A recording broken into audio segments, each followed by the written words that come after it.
Assalamu alaikum students. Today our topic is speed of light which is from chapter number 10 first year physics की text book chapter number 10 में से ये topic है।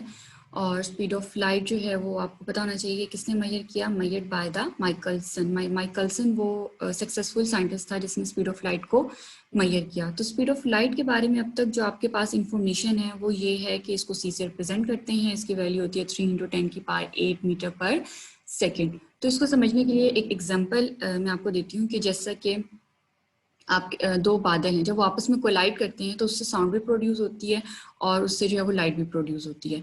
तो जो light है वो आपको पहले दिखाई देती है और साउंड जो है वो आपको बाद में सुनाई देता है। तो यहाँ से क्या पता चलता है कि लाइट की जो स्पीड है वो ज़्यादा है, बल्कि लाइट की जो स्पीड होती है वो सबसे ज़्यादा है। तो हम इसकी हिस्ट्री पहले देखते हैं कि पहले लोगों का क्या कंसेप्ट था लाइट के बारे में। हिस्ट्री ये है कि पहले लोगों का ये कंसेप्ट था स्टूडेंट्स कि लाइट की जो स्पीड है वो बहुत ज़्यादा है, यानी कि वो एक जगह से दूसरी जगह ट्रैवल करने में कोई टाइम ही नहीं लगाती। और इतनी ज़्यादा स्पीड होने की वजह से आपके लिए इसकी स्पीड को जो मेजर करना है वो बहुत ज़्यादा मुश्किल है।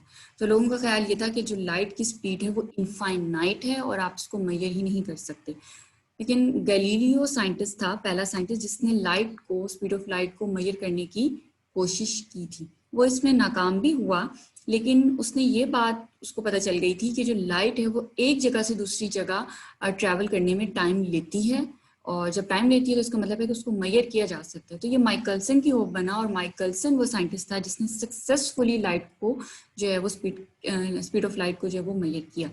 और किस तरह के एक्सपेरिमेंटल अरेंजमेंट से, किस तरह के मेथड से माइकलसन ने जो है वो लाइट की स्पीड को मेजर किया, ये हम इस टॉपिक में डिटेल में पढ़ेंगे। तो सबसे पहले हमारा नेक्स्ट है एक्सपेरिमेंटल अरेंजमेंट। तो एक्सपेरिमेंटल अरेंजमेंट को समझने के लिए हमारे पास जो है वो ये है एक डायग्राम जो कि टेक्स्ट बुक की है, आप लोगों ने अपने एग्जाम्स में यही बनानी है। इसको हम अंडरस्टैंड करते हैं एक वीडियो से ताकि हमें अच्छे तरीके से समझ में आए। ये स्टूडेंट्स आप लोगों का एक ऑक्टागोनल मिरर है। ऑक्टागोनल क्यों कह रहे हैं? क्योंकि इसकी 8 साइड हैं, 8 साइड्स हैं, और इसकी सारी की सारी साइड्स बड़ी अच्छी पॉलिश्ड हैं ताकि लाइट जो है वो आसानी से रिफ्लेक्ट हो सके। और यहाँ पर जो है वो एक ये मोटर है, और मोटर के ऊपर ये जो है वो एक शाफ्ट है, और शाफ्ट के ऊपर आपने क्या करना है, मिरर को माउंट कर देना, mounted the mirror on the shaft of the motor, यानी कि आपने चढ़ा दिया मोटर के ऊपर इस मिरर को।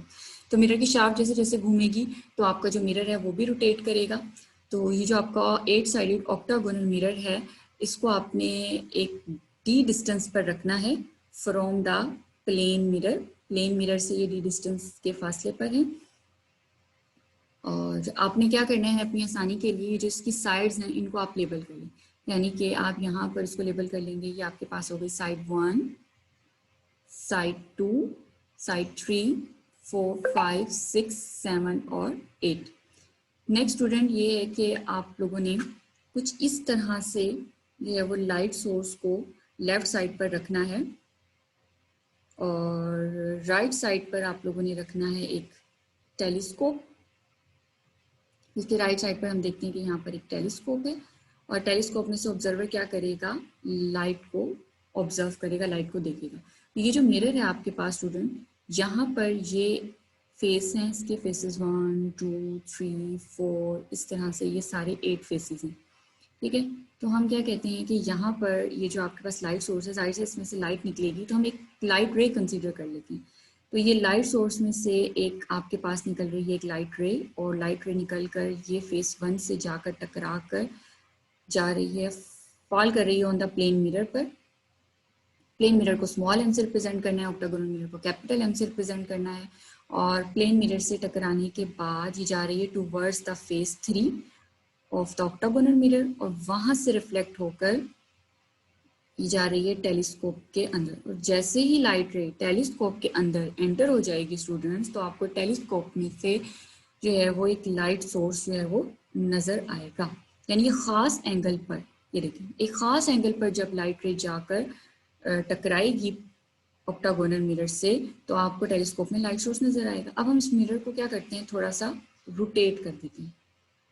रोटेट करने पर जाहिर सी बात है एंगल चेंज हुआ, डिस्टर्ब हुआ। आप देखते हैं कि जैसे ही लाइट रे निकलती है लाइट सोर्स में से, फेस 1 से टकराकर प्लेन मिरर पर फॉल होती है, और प्लेन मिरर से रिफ्लेक्ट बैक हो रही है towards the octagonal mirror of face 3, और वहां से जब ये वापस आ रही है तो टेलीस्कोप के अंदर एंटर नहीं हो सकी। टेलीस्कोप के अंदर जब ये एंटर नहीं हो सकेगी तो ऑब्जर्वर जो है वो टेलीस्कोप के अंदर कोई भी लाइट सोर्स को ऑब्जर्व नहीं कर सकेगा। तो स्टूडेंट्स ये जो सारी बातें हैं ये आप लोगों के यहाँ पर मेंशन की हुई हैं कि ये एक 8 साइडेड मिरर है, यानी कि ऑक्टागोनल मिरर है, जिसको आपने कैपिटल एम से रिप्रेजेंट करना है। आपने उसको माउंट कर दिया था, चढ़ा दिया था किस पर, मोटर की शाफ्ट पर। और आप देखते हैं कि मोटर की शाफ्ट जो है वो रोटेट कर रही है, तो आप उसकी वेलोसिटी को क्या कर सकते हैं, चेंज होती रहती है।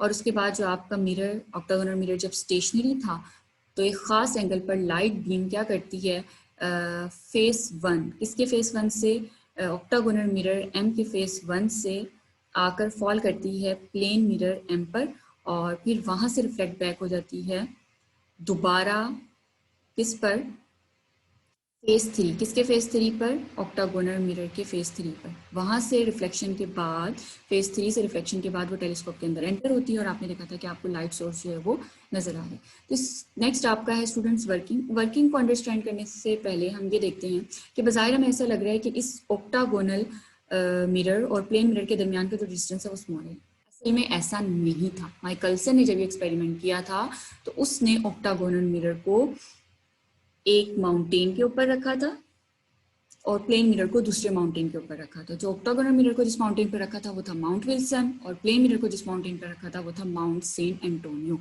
और दोनों के दरमियान का डिस्टेंस 20 माइल्स था। तो देखने में ऐसा लगता है कि दोनों के दरमियान का डिस्टेंस कितना स्मॉल है, लेकिन एक्चुअल में ऐसा नहीं था।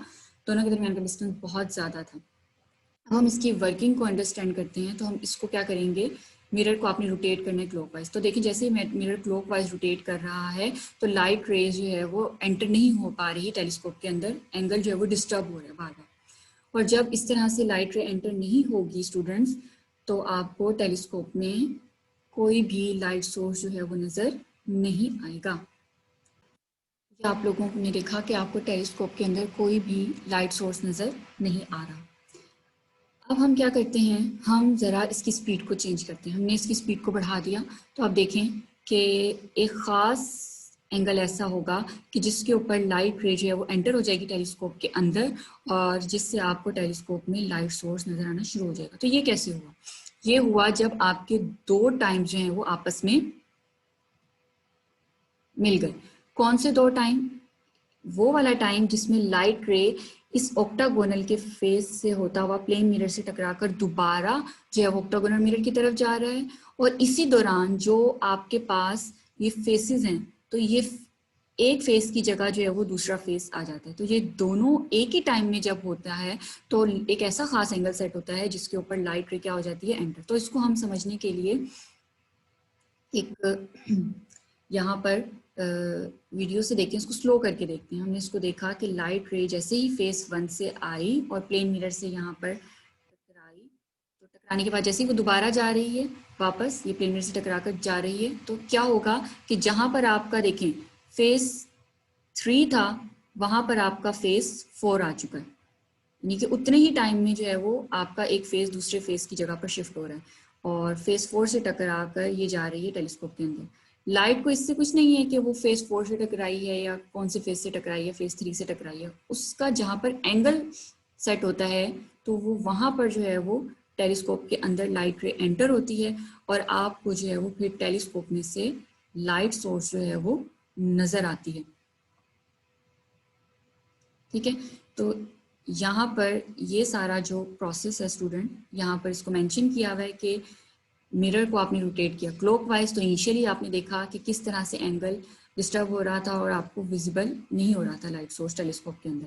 फिर आपने उसकी स्पीड को जो है वो चेंज किया और एक ख़ास स्पीड अटेन कर ली मिरर ने, जिस पर आपको जो लाइट सोर्स है वो नज़र आना शुरू हो गया। तो आप ऐसा कब हुआ कि ये बहुत इंपॉर्टेंट बात है, ठीक है, कब होगा? This happens when the time taken by the light in moving from M to M.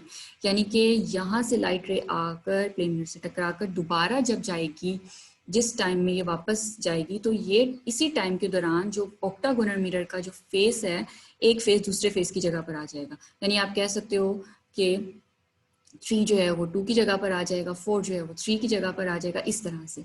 ठीक है, तो by light is moving from capital M to M. Capital M octagonal mirror के लिए यूज करें और स्मॉल एम हम use करें plane mirror के लिए, and back to M is equal to the time taken by the face 2 to move position of face 1। यानी कि जो फेस 2 है वो फेज 1 की पोजीशन पर आ गया, या आप यूँ भी कह सकते हैं कि जो फेज 3 है वो फेज 2 की पोजीशन पर आ गया, फेज 4 जो है वो फेज 3 की पोजीशन पर आ गया। तो स्टूडेंट्स ये है आपका वर्किंग हो गई आपकी। नेक्स्ट जो स्टूडेंट आप लोगों ने हेडिंग देनी है वो है angle subtended by any side of the 8 sided mirror at the centre is 2 pi over. अब ये क्या चीज़ है, इसको हम इस तरह से समझते हैं, जैसे ये आप लोगों के पास 8 साइडेड ऑक्टागोनल मिरर है और ये जब पूरा एक रोटेशन कंप्लीट करेगा, तो आपको पता है कि जब एक पूरी रोटेशन कंप्लीट होती है तो एंगल आपका डिग्री में बनता है 360 डिग्री, और अगर हम इसको रेडियन में लें तो वो बनता है 2 पाई। तो ये हो जाएगा आप लोगों के पास 2 पाई। तो जब एक फेस यहाँ से यहाँ तक मूव करता है तो उस दौरान जो एंगल बनता है स्टूडेंट, उसको हम कहते हैं, ये यहाँ से यहाँ तक मूव करेगा तो वो एंगल बनेगा 2 पाई बाय 8। एंगल कितना बन रहा है, 2 पाई बाय 8। अब ये किस तरह से बन रहा है एंगल, इसको हम देखते हैं। देखें, जब 2 से ये 3 पर आया तो ये एंगल हो गया आपका 2 पाई बाय 8। तो इसको हम इस तरह समझते हैं कि जैसे ये आपके पास 8 साइडेड ऑक्टागोनल मिरर है, तो आपने इसको क्या करना है, आपकी पूरी रोटेशन है 2 पाई, यानी ये पूरी इसकी जो वैल्यू है वो 2 पाई है। और अब आपने इस मिरर को डिवाइड कर दिया 8 पार्ट्स में। तो हर पार्ट, यानी जैसे आपके पास एक पिज्ज़ा है, आपने उसके 4 पीसीस कर लिए, तो एक को आपने डिवाइड कर दिया है 4 पर, तो हर पोर्शन आपके पास हो जाएगा, यानी आपने 1 डिवाइड कर दिया 4 पर, तो 1/4। यहाँ पर आपके पास पूरा जो ऑक्टागोनल मिरर था वो 2 पाई था और आपने उसको 8 साइड्स में डिवाइड कर दिया, 8 पार्ट्स में। तो इसमें हर साइड जो है वो 2 पाई बाई 8 की होगी। तो यहाँ से आपको पता चला कि एक फेस से दूसरे फेस तक की पोजीशन चेंज करने में जो एंगल बनता है वो 2 पाई बाई 8 है। नेक्स्ट जो है वो स्टूडेंट, अब आप लोगों ने वो जो टाइम जो है वो मैच होना चाहिए ना, उसी टाइम में आपको जो है वो लाइट सोर्स नजर आएगी और आप ऑब्जर्व कर सकते हैं। तो जो time taken by the mirror M to rotate through an angle 2 pi by 8, ये तो आपको समझ में आ गई कि एक फेस से दूसरे फेस तक जाने में जो एंगल बन रहा है वो 2 पाई बाई 8 है। तो उसके लिए ये कैलकुलेशन है, और वो टाइम जो एक लाइट को मूव करने में, यानी कि एक ऑक्टागोनल मिरर से वो जाता है प्लेन मिरर की तरफ और दोबारा जब वो प्लेन मिरर की तरफ जाता है तो वो जो टाइम लगता है उसकी कैलकुलेशन ये है। तो आपने देखा कि यहाँ पर हम बात कर रहे हैं एंगल की रोटेट होने की, यानी कि रोटेशन की। तो उसके लिए आप जो यहाँ पर यूज़ करोगे वो है आपके पास एंगुलर वेलोसिटी। तो ये आपके पास एंगुलर वेलोसिटी का फॉर्मूला आप लोगों ने पढ़ा हुआ है, डेल्टा थीटा ओवर टी। ये आपके पास एंगुलर डिस्प्लेसमेंट है, और यहाँ पर क्योंकि आपके पास टाइम चाहिए तो आप इस इक्वेशन को मॉडिफाई करोगे, तो ये हो जाएगा T is equal to delta theta over omega. और यहाँ पर आपके पास जो डेल्टा थीटा है वो क्या है, एंगुलर डिस्प्लेसमेंट है। और अभी आपने देखा कि एंगुलर डिस्प्लेसमेंट जो है वो एक फेस से दूसरे फेस की जगह पर जाने में जो एंगल बन रहा है वो है 2 पाई बाई 8। और आप लोगों ने चैप्टर नंबर 7 में पढ़ा हुआ है कि जो आपके पास एंगुलर फ्रीक्वेंसी होती है वो आपके पास कितनी होती है, 2 पाई एफ के इक्वल। तो यहाँ पर आपने उसकी वैल्यू पुट कर दी 2 पाई एफ। तो यहाँ पर आप लोग देख सकते हैं कि ये 2 पाई बाई 8 ये आ गया। इसकी जब आपने सिंप्लीफाई करना है और डिवाइड को आपने चेंज कर देना मल्टीप्लाई में, जो जब डिवाइड मल्टीप्लाई में चेंज होता है तो ये वैल्यू जो होती है वो रिवर्स हो जाती है। तो यहाँ पर हो जाएगा 1/2 पाई एफ। तो यहाँ से 2 पाई आप देखें 2 पाई से कैंसिल हो रहा है और आपके पास जो बच रही है वैल्यू है 1/8 एफ। तो यहाँ पर आपके पास जो टाइम आ रहा है स्टूडेंट वो है 1/8 एफ। यहाँ एम क्यों लगाया मैंने, क्योंकि ये मिरर की रोटेशन वाला टाइम है। अब इस पर आ जाएं, यहाँ पर क्योंकि लाइट रे ट्रैवल कर रही है और वो ट्रैवल जो है वो लीनियर है, तो यहाँ पर जो आपने वेलोसिटी लेनी है वो लीनियर वेलोसिटी लेनी है, और इसका फॉर्मूला होता है rate of change of displacement. तो यहाँ डेल्टा डी ओवर टी हो गया, और क्योंकि आपको यहाँ टाइम चाहिए तो इक्वेशन को इस तरह से मॉडिफाई करना है कि ये आपके पास बन जाएगा T is equal to delta D over V. और डेल्टा डी इसको यहाँ पर आपने अंडरस्टैंड करना है कि ये आपके पास 2D कैसे हो गया। और आपको पता है कि स्पीड है, तो स्पीड क्योंकि लाइट है, लाइट की स्पीड खास है, तो उसको हमने c से रिप्रेजेंट कर देना है। तो इसको थोड़ा हम अंडरस्टैंड करते हैं कि यहाँ पर आप लोगों के पास ये जो डिस्टेंस है d वो किस तरह से है।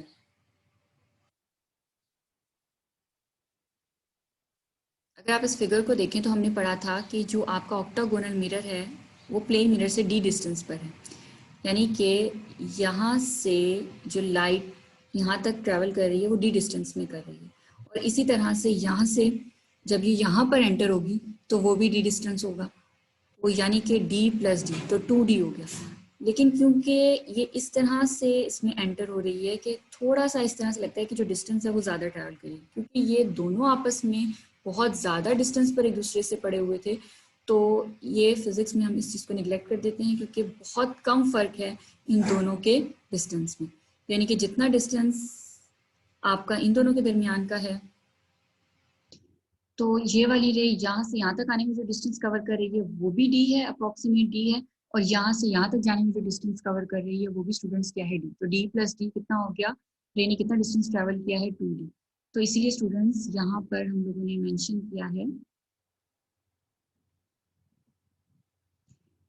डी जो है वो आपके पास हो गया 2d। तो यहाँ डी की जगह आपने 2d पुट कर दिया, और स्पीड है, स्पीड ऑफ लाइट है, तो उसको आप रिप्रेजेंट करते हैं सी से, तो ये हो गया आपके पास सी। अब इन दोनों टाइम्स को आपने क्या करना है, कंपेयर। तो यहाँ पर हम नेक्स्ट क्या कर रहे हैं, दोनों टाइम्स को कंपेयर कर रहे हैं, क्योंकि दोनों टाइम्स जो है वो एक ही हैं, दोनों टाइम्स जो है वो एक ही होने चाहिए, तभी एक खास एंगल पर लाइट टेलीस्कोप एंटर होगी और आप जो है वो टेलीस्कोप में लाइट को ऑब्जर्व कर सकते हो। तो ये आपने जब इनको किया तो एल जो है वो यहाँ पर मैंने क्यों मेंशन किया है, क्योंकि ये लाइट का टाइम है, और ये आपने एम का है क्योंकि ये एम का टाइम है, मिरर का टाइम है, जो उसने एक फेज से दूसरे फेज तक जाने में टाइम लिया है, और लाइट उसने ऑक्टागोनल मिरर से आके प्लेन मिरर से टकराया, और प्लेन मिरर से टकरा कर दोबारा जो वो ऑक्टागोनल मिरर की तरफ जा रहा है। तो ये लाइट का टाइम हो गया और ये मिरर का टाइम हो गया। तो यहाँ पर हमारे पास जो वैल्यूज आई हैं वो हमने पुट की, कंपेयर किया, तो यहाँ से आपके पास फॉर्मूला बन रहा है C = 16f_t। तो यहाँ पर जो आपके पास फ्रीक्वेंसी है वो, और यहाँ पर जो डिस्टेंस है दोनों पहाड़ों के दरमियान, पहाड़ों के दरमियान से मतलब है ऑक्टागोनल मिरर और प्लेन मिरर के दरमियान का डिस्टेंस d है। तो जो माइकलसन था उसको फ्रीक्वेंसी का भी पता था और दोनों के दरमियान डिस्टेंस का भी पता था। जब उसने वैल्यूज पुट की तो उसको पता चला कि ये वैल्यूज आ रही 2.9979245 × 10⁸ मीटर पर सेकेंड। अप्रोक्सीमेट हम इसको करते हैं तो ये बनता है 3 × 10⁸ मीटर पर सेकेंड।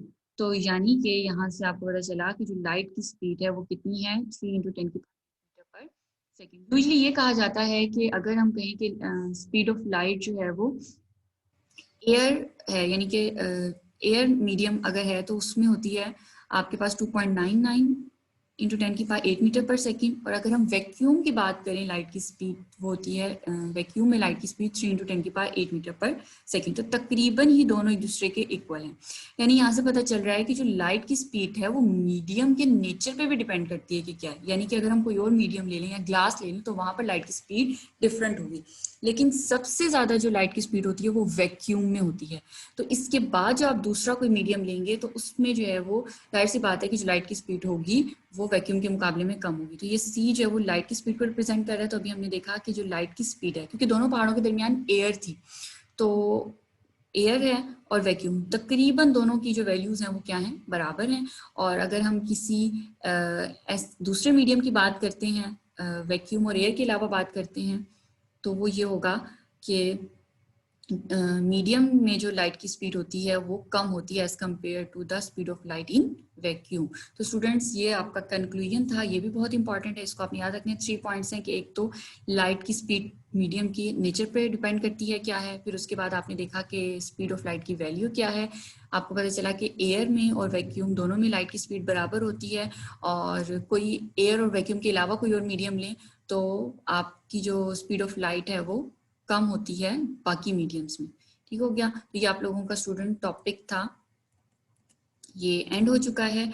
तो आप लोगों ने इस वीडियो को देखना है, अच्छे तरीके से इसको अंडरस्टैंड करना है, बिल्कुल भी मुश्किल टॉपिक नहीं है। होप सो कि आप लोगों को समझ में आ गया होगा। नेक्स्ट लेक्चर के साथ फिर मिलेंगे, तब तक के लिए अल्लाह हाफिज।